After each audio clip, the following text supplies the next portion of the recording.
Hi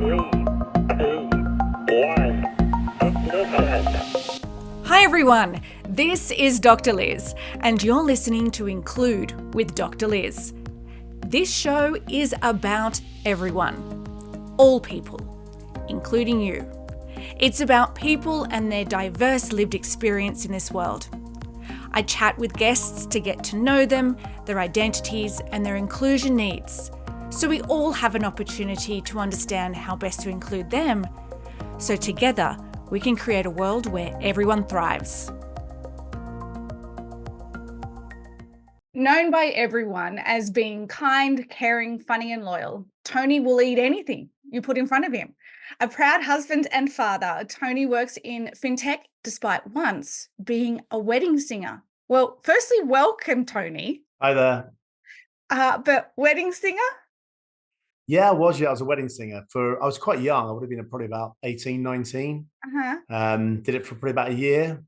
So I don't know how I did it now because I really know, I'm a very confident person, but like, that's quite a lot. I used to drink to get myself like to better do it. I did a few things like the Hampshire and Surrey Police Ball, and it was good. It was like kind of older music, like Johnny Be Good and all stuff like that. It was good. I enjoyed it. What song did you sing that got most people on the dance floor? Oh God. A lot of people like Lola, I met her in a bar down in everyone can sing. Yeah. There's so many. If you don't know all the words, at least you know one. Yeah, exactly. So every guest completes a questionnaire and they, from a long list of identities, tick ones that are relevant to them. So you ticked 3. What were they for you? So male, a working parent, and I'm gay. Okay. All right. Well, can you give us a story about that? Yeah, sure. So basically, a friend of mine worked for the Home Office, and she was involved in like a community in Africa where the parents couldn't look after them purely because they had no money or they're in shanty towns. And it really sort of zoned in how terrible, these poor kids are and what they're having to deal with. So I decided to go over there, and I raised quite a lot of money and went over there, worked with the children, saved this really poor woman who had been in a house fire, tiny little fire in a tiny little sort of tin shed. And I did loads of work for them, and I loved it. They were quite religious, and I knew that might be an issue, so I never bothered mentioning anything about my sexuality, and I didn't really need to either, until I started to raise more money to send over to them when I was back home.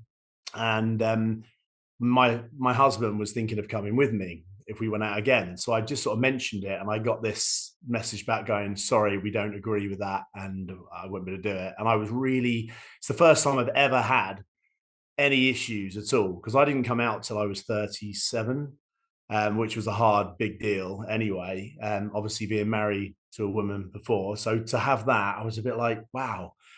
But I mean, it upset me more than anything, purely for the fact that I did all that help, and because of religion, and because of I understand their country works differently. I get it to a degree, but it was just like, wow. So I'm giving you money, raising money, I'm helping you, and now I'm gay, and I'm exactly the same person that you met. You don't want anything to do with me, and that kind of really, yeah, it wasn't very nice. It makes me angry now just thinking about it. Sorry to dredge up the past like that. No, it's fine. But you know what? That's their issue, not mine. Yeah. Still doesn't make it any easier. No, sure. Look, you dropped some nuggets there for us about not coming out until you're in your 30s, and that you were in a straight relationship prior to that. So how does that play out for you? Why were you in a straight relationship first if you identify as gay, and all of those things that go into that story? Okay, so I suppose when I was younger, I remember having, at a young age, having feelings, but I just couldn't really understand them, because I like women and I like men. That's how I look at it now. And I just couldn't, but I knew that liking men was wrong, purely for the fact my parents were very much, I mean, my parents are amazing, but at the time, my dad's old school, and he was a bit like, I could hear him saying things like, bloody faggots, or, and he's mortified now, but just that kind of era. And I don't think it was, I was born in 1977, so it's still very low key, obviously, later in the 80s. Yeah. And I just I didn't really know what I was. I suppose I just didn't understand it. And I remember if I had those feelings, I'd feel so much guilt about having those feelings. And I remember being like in fear of it. It was awful. Mm. And if anything ever, a couple of like incidents that I had when I was younger with guys, I'd been drinking or whatever, and I'd feel so guilty. I'd feel like it was the worst thing I could ever do, even though I had no issues with anyone being gay, no issues at all. I had a friend that was gay. I didn't want to be gay. I wanted to be married with children, and that was the life I wanted to lead, because Yeah. So that's what you'd bought into the story. I bought into the story, the fairy tale, I call it, which isn't actually true. Yeah. Um, so I just went along what I wanted to do, but I still like women. So this was really, really confusing. It's a very, and I think, but as I got older, I married my wife when she was 21. I think I would have been 24, 25. Mhm. And I was really happy. I was very happy. I would have these feelings, but I didn't do anything about them. I never did anything about them at all. And they just they would come and go. And sometimes they were stronger, and sometimes they weren't. But I was like, well, I'm with her, and it doesn't seem, need to matter. And I had three beautiful children. I met somebody online, which I shouldn't have done. It's cheating, it's cheating, but I was drinking a lot. Mhm. I didn't know what to do. And in my head, it was like, well, I'm not really doing anything wrong because it's not another woman. And I need to kind of, yeah, but it is wrong. But it was like, I needed to understand whether these feelings were true. And I fell in love with this guy. Um, I ended it with my wife very quickly, ended the relationship, which was horrific. And it will still always have a sharp pain for me because it was hard. My kids were young, and I couldn't decide what I wanted to do. I couldn't decide whether I wanted to stay. And I kept going back like, oh, do I stay? Do I go? I didn't know what to do. It was very hard. And then in the end, I stayed with this guy. I went to Australia. He was from the UK, but I went over there for a couple of weeks holiday. He moved back. I'm very lucky. My ex has been amazing. There's been times where it's been hard, but on the whole, we're like really good friends. We all get on. I co-parent. I have them half and half every other day, so I get to see them all the time. We have Christmas morning together. She's been brilliant. She's a pain at times, and so am I, but on the whole we get on really well. And the kids have always said to me, we don't, we love what we have as a family. We come from a similar time frame. So I'm 76, you're 77. I still remember when I was in high school, and I remember the people that the rumors were that they were gay. Like it was always just a Yeah. rumor. No one could be themselves. And it was a big deal. And they were likely bullied and harassed for it. So I totally get why people wouldn't have come out when they were a teen back in those days. Um, Here's the thing though, I just want to ask around when you were saying you had these feelings, you thought they were bad, you didn't know what to do with them, you didn't even know it, I guess, what it meant. Is that because you maybe didn't see it represented around you like they do today, or Yeah, definitely, access? because there wasn't really anybody. I mean, I had one friend, in fact, Gavin, a friend of mine, came out later on, I think probably when he was about 16, but it was like, at the time, we always thought he was gay because of his voice, because he was quite camp. But like, I was like, just because he's camp doesn't mean he's gay. It was like, because you're not always the way. But yeah, I suppose there was no one around me like that, and I didn't. It would to me, it was kind of unusual because that wasn't the norm. Yeah. I mean, if you think about today's generation, they have access to the internet. And the internet has all the data that they might need to go and explore other people so that they can explore themselves. Yeah, definitely. And we didn't have that. There was nothing like that at all. I mean, I think my first mobile phone was when I was like 18 or 17. So And all we could do was go A, B, C, C, C, C. yeah. And you'd worry about how much it would cost because it'd be like 50p a text. So yeah, it was like it And you was, had to keep it under a certain amount of characters. Yeah. yeah, I know. I Crazy, remember. isn't it, when you think about it? Madness. Okay, so that's a lot. did your kids take it? I know that you're saying now that they love what they've got, but you know. They were great. I mean, I remember telling them Noah would have been, Winnie would have been about 3, Phoebe would have been 5, I think, and Noah 8. Okay. So they were very young.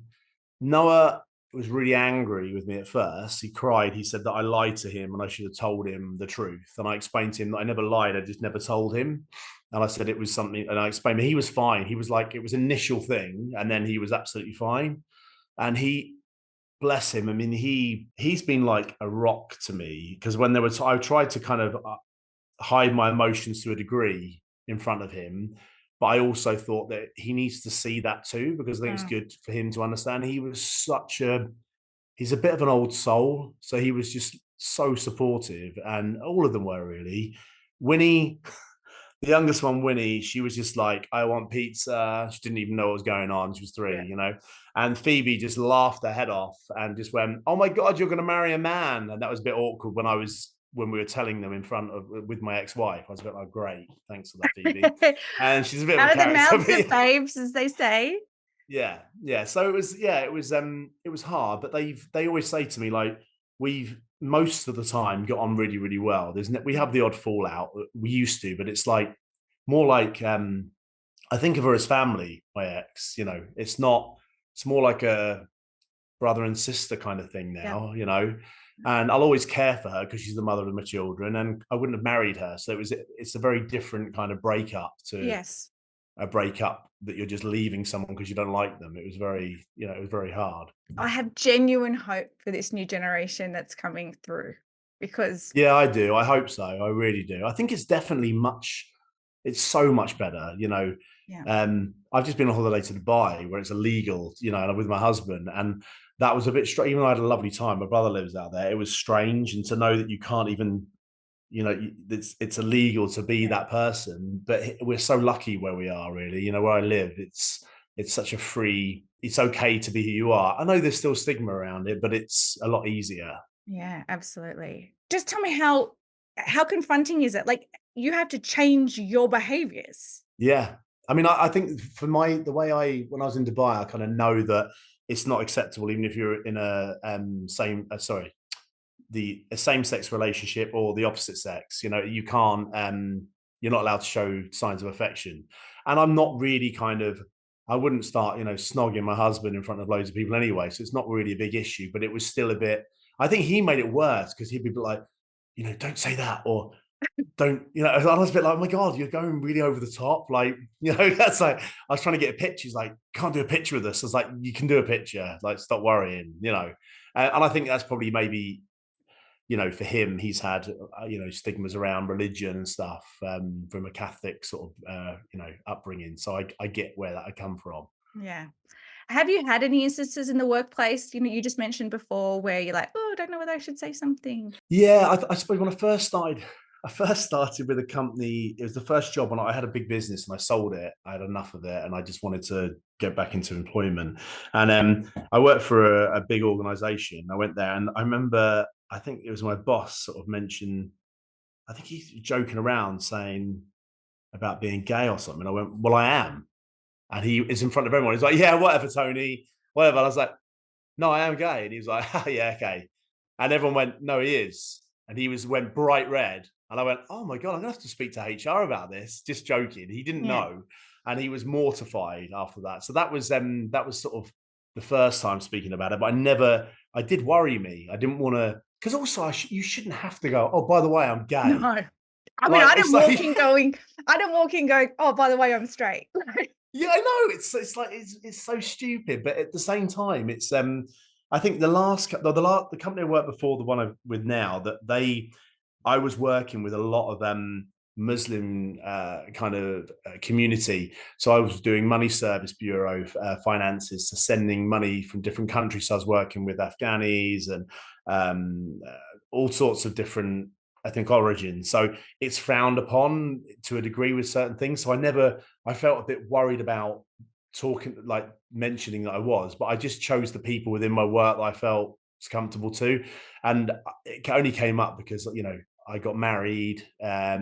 to my husband now.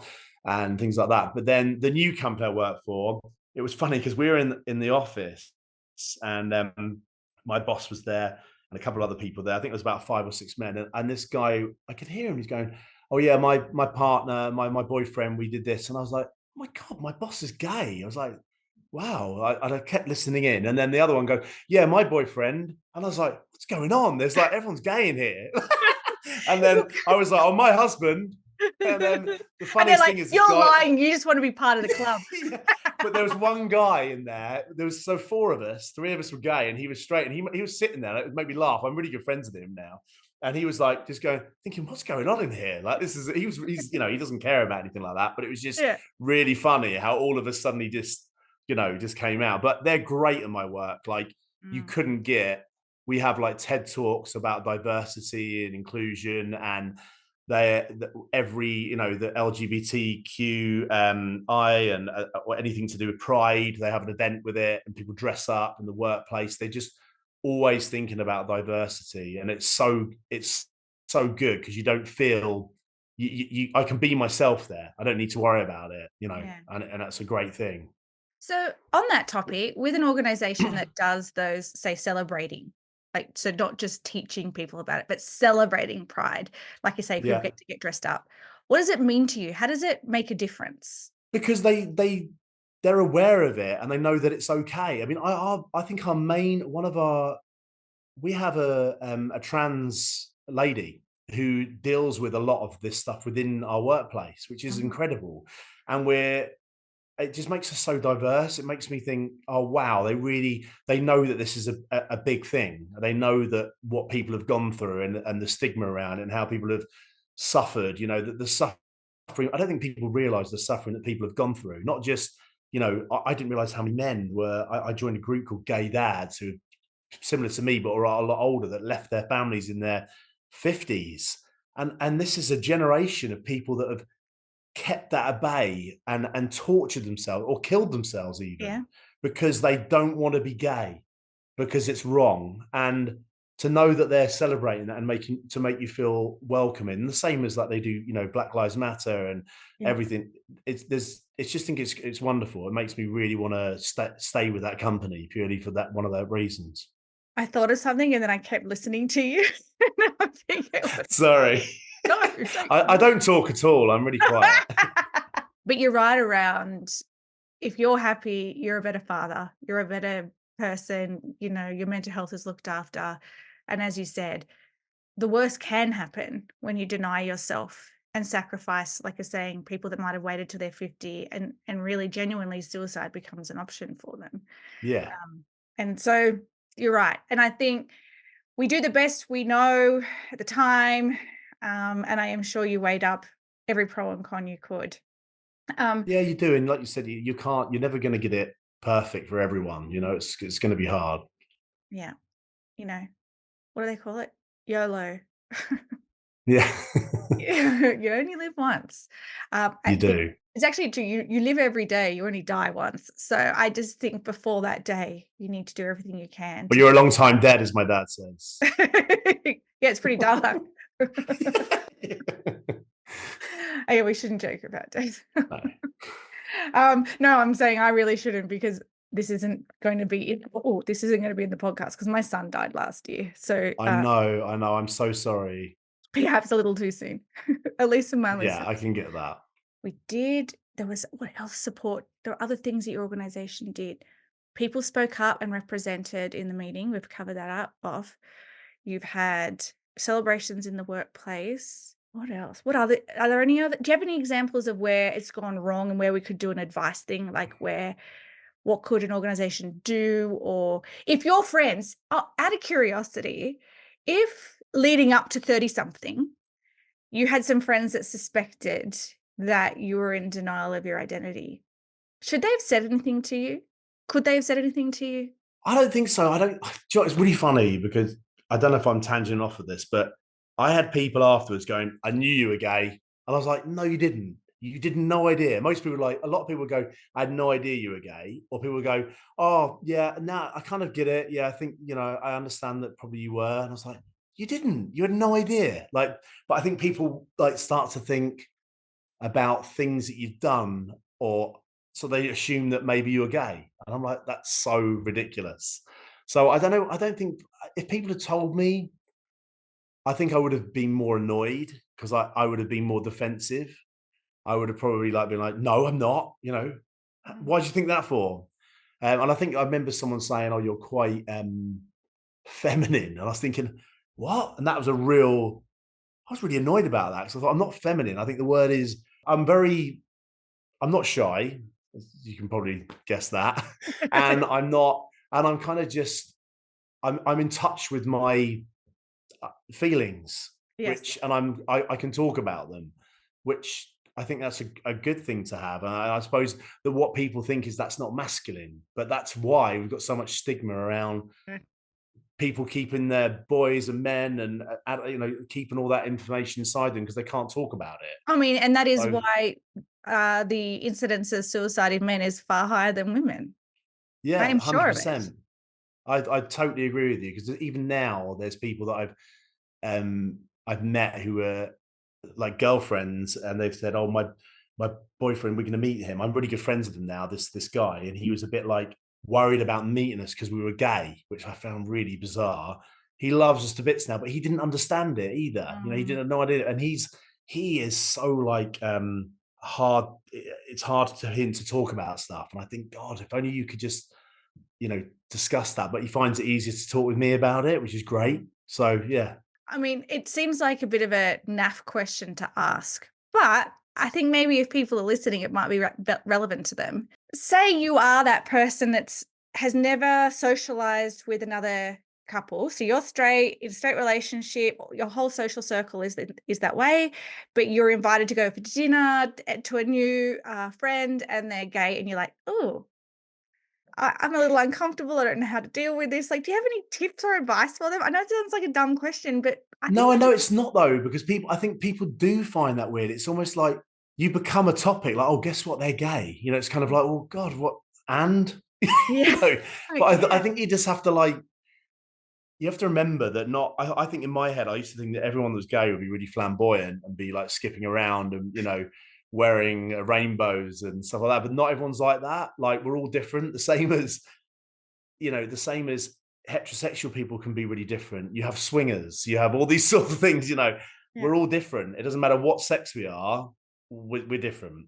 So I think just go into it as if them being a normal person. Don't Mm. think about their sexuality. Like I wouldn't sit there and start talking about my sexuality or what happens in the bedroom, the same as a heterosexual person wouldn't, or they Yeah. might do. I don't get it. So just go in there as normal. Yeah, I don't know if it's appropriate to say or not, Just but say it. it's like you're at a dinner table. Let's say there's two straight couples. I do not sit there imagining what they look like in bed. So, No. so when I just remember people would say, "Oh, gay, that's gross." Well, is it? Like, I think thinking about anyone else in the Yeah, bedroom why is would you gross. yeah, you're right. Why would you think about that? Like, why would you Yes. think about it? It's Yeah. so and I think I've also had people, like, ask me really, personal questions, and I actually turned around I have to be careful what I say, but I've turned around before. Someone said to me, "So do you do this?" And I went, "Well, does your girlfriend Do that. do this to you?" Yeah, yeah. And I was like, and they were like, "No." And I said, "Well, don't ask me that question. Like, I wouldn't ask you." It's kind of like Ah. it's almost feel that they can ask you these questions because you're gay. And like, Mm. you don't ask those questions. It's no different. Yes, that's such that but that's actually a really good advice tip. Like we're saying it in all lightness, but the debater, oh, I wonder who's on the top. It doesn't matter. No, like, yeah, the same for you and your wife. There's no like, come Yes. on. It's no one's business. It's nothing No. I talk about. So just, and I think also people forget how seedy heterosexual life can be. Mhm. Partners. How do I'm trying to put it in the best way, but there's so much whether you're gay, straight relationship, or you're into both sexes or the opposite sex or the same sex. It can be as seedy as you want it to be Yeah. because you only have to look online if you wanted to. Not that I ever do, but I'm just saying. Yeah, yeah. No, but But you're it's right. There's a full true. spectrum from vanilla to off the Richter Yeah. scale. Yeah, just because I'm gay doesn't mean I'm going to wear like a cap and look like Freddie Mercury or wear like harnesses and stuff. I'm not into that. I'm just a normal person. But, actually, you do raise a point there, right? So if I think about the Sydney Gay and Lesbian Mardi Gras, or which we're now rephrasing as World Pride from memory, it is the flamboyant dress. It is It fancy is. dress. So in some cases, maybe the branding's gone a little too far in one direction. Yeah, I get that. Like that's not me. Like I find that a bit. I mean, look, I think each to their own, whatever you like, but that's not me, and I find it a bit cringy. But it Mm, doesn't mean I think it's not okay, and I get the reason why they're doing it. It's like a celebration of being whoever mm, you want and whatever you want to do, and I'm fine with that. But I'm just not that. That's just not me. I'm just not that mm. kind of person. I wouldn't want to go if I went to Pride. I would not be wearing a crop top and like I don't know. I had braided hair, and I just wouldn't. That's just not me. Speedos and yeah. Yeah, yeah. I definitely wouldn't be wearing speedos. I can tell you that. But that's just not me. But at the same Mm, time, I still think it's great. And would I have a bit of glitter in my hair if someone put it in there? Yeah, of course I would. It's a yeah. celebration. Oh, But yeah. I'm just not like that. The same as some heterosexual people aren't going to want to wear, you know, really I revealing wouldn't wear a clothes. I wouldn't wear a midriff top and Speedos down the street parading, so, I'm not judging. No, no, no, exactly. But you know what I mean? I kind of, I but I get do. where people can be like, oh God, that's really flamboyant over the top. But so what? Like Yeah, again, I don't care whether as long as someone's happy and they're not doing anything illegal or anything that's wrong. What's wrong? What's right? What's wrong? It yeah. doesn't matter. So long Like, as you're not hurting someone else, I guess probably that's well, the easiest way to exactly. describe it. Yeah, Because exactly. I wrong mean, can be people can apply, like you said earlier in your story around, your work that you were doing in Africa, is that people can apply their own self-governance through their religion on their opinion of others. And in yeah, fact, religion shouldn't work that way. You can use it to govern your own life, but not judge and govern someone else's. And so when we use the word wrong, it can be like, well, of course it's wrong yeah. because my faith says so. But in fact, so long as you're not hurting someone, Exactly. yeah, Exactly. Like you said, as long as you're not hurting someone, what is the problem? It doesn't yeah. really, and you shouldn't have to prove that either. Yeah. And out of all of these podcast interviews that I have the privilege of talking to such diverse people, particularly when we come down to look, if we go back in history, and I don't mean back into when everything was black and white, I mean just like 20 years ago, Yeah. where there was this debate that people thought you chose to be gay, right? Like it was something that you just decide, like Yeah, I you wanted. know. Like, And I'm like, and we've come to the place going, you just are or you aren't. Like you're just born that way. And it is just an inherent trait. And so I still remember being in an Uber and people ask why I'm traveling, what I do for work. It invariably ends up in a conversation around some form of diversity. And there was one conversation around trans. And the question was, I just don't get this trans thing. Okay, if you want to have this conversation, we'll have this conversation. And so I think I was trying to explain it to them. Unfortunately, I don't you like to use the word believed in LGBTQI plus because it's wrong because you don't have to believe in it. no, but I know what you mean, though. you I know get what I it. mean when I'm saying that. Unfortunately, I don't think that my argument works so well because of that. But I'm like, well, you know how we used to think gay was something that you chose, but really now we know it's just something that you are. The same thing goes for trans. It's not something that you're choosing, it's just something that you are. And Yeah. quite honestly, who would choose that considering how the world are treating trans identities? To go through all that pain and all the, Yeah, like you said, especially in, well, I mean, there's huge amounts of uproar, isn't there, in the yeah, states and certain, it must be horrific. And like you said, why would you want to go through that? Like, yeah, why would I? The same as why would I want to leave my family and go through that heartache? yeah. It's because I was born that way. I Couldn't couldn't, deny I yourself. realize that now. No, Yeah, exactly. And like you said, no one's hurting anyone. yeah. The He only gave me people you're 1 star hurting, though. pardon, He gave me 1 star. 1 star. I hope you only gave him one as well. I didn't know I had a 1-star rating until I got an Uber in another day, and he said, That's why hilarious. are you only 4.9 stars?" And I Because go, I talked about trans. "What?" And then I went, "Oh my gosh, it's because I had a conversation around trans and he disagreed with me." Wow, Yeah. that's terrible. Well, but But that's funny though. yeah. If you're an ally, you don't get to choose when you're an ally and when you're not. So No, true.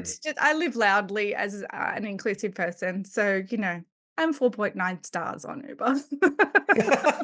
You're nearly there. Nearly at the 5. um, I've had a great conversation with you today, Tony. Thank you so much. So you said that you used to own a business that you sold and you've gone back into being an employee, which, I think sometimes is the easier path, being self-employed myself. What is it that you do to bring your magic to the world? I'm just I think I like a laugh. I'm a fun person. I don't I'm very positive. I'm not a negative person. And I'm just really happy. So I just bring, I've got a lovely husband who's really supportive, who's younger than me as well, which is always a bonus. Uh, and yeah, I've always been a positive person. And I think that's, people always say to me, I'm fun to be around because I'm positive. And yeah, I don't want to big myself up too much. Well, I've had a great time with you today. I want to thank you so much for your time. And I will put your LinkedIn contact details at the bottom of the podcast description. So if anyone wants to get in contact with you, they can. Thanks so much. I really appreciate it. I've had a really good time and a good laugh as well. Yeah, good one. Thank you, Tony. Thank you. Take care.